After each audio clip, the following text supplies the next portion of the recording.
Assalamualaikum warahmatullahi wabarakatuh. Kembali lagi dengan saya Husnul Khatimah dengan NPM 2020-01040 dari kelas Manajemen 6A Universitas Muhammadiyah Mamuju. Di sini saya akan menjelaskan tentang paradigma pengembangan ipteks. Materi yang pertama yaitu interrelasi kebenaran Al-Quran dan ipteks. Ipteks interrelasi berasal dari dua kata yaitu inter dan relasi. Inter adalah bentuk terikat di antara, sedangkan dua relasi adalah hubungan atau berhubungan. Jadi interrelasi merupakan hubungan antara dua masalah yang saling terikat. Dalam pembahasan berkenaan dengan hubungan kebenaran Al-Quran dan ipteks Al-Quran adalah kitab petunjuk. Demikian hasil yang kita peroleh dari mempelajari sejarah turunnya Al-Quran dan ilmu pengetahuan. Al-Quran demikian menghormati kedudukan ilmu dengan ditemukan penghormatan yang tidak dibandingkannya dalam kitab-kitab suci yang lain. Sebagai bukti, Al-Quran menyifati masa Arab pra-Islam dengan jahiliyah atau kebodohan.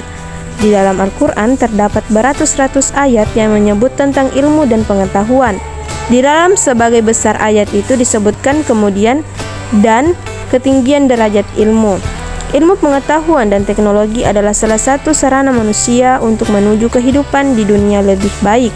Oleh sebab itu, dalam Al-Quran pun tak luput memberikan petunjuk tentang ilmu pengetahuan dan teknologi bagi kehidupan manusia. Materi yang kedua yaitu bukti-bukti ilmiah kebenaran Al-Quran dalam bidang ekonomi.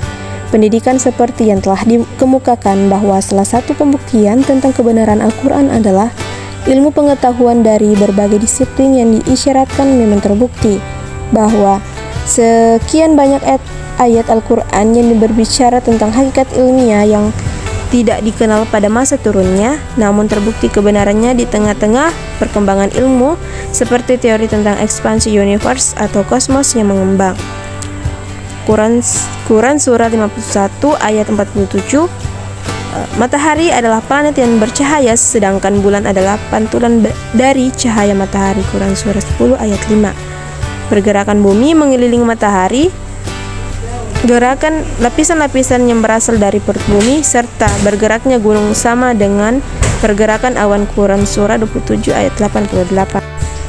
Zat hijau daun atau klorofil yang berperan dalam mengubah tenaga radiasi matahari menjadi tenaga kimia melalui proses fotosintesis sehingga menghasilkan energi.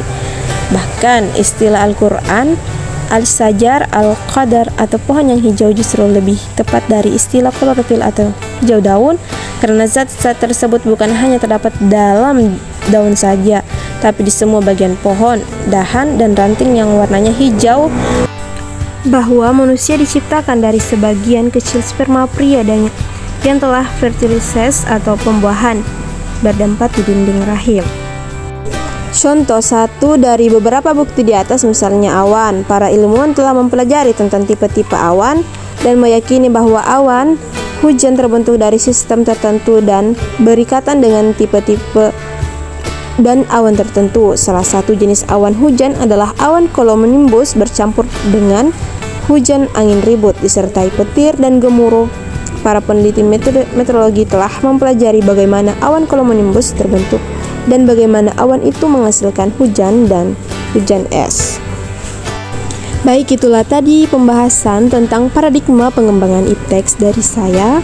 Wassalamualaikum warahmatullahi wabarakatuh.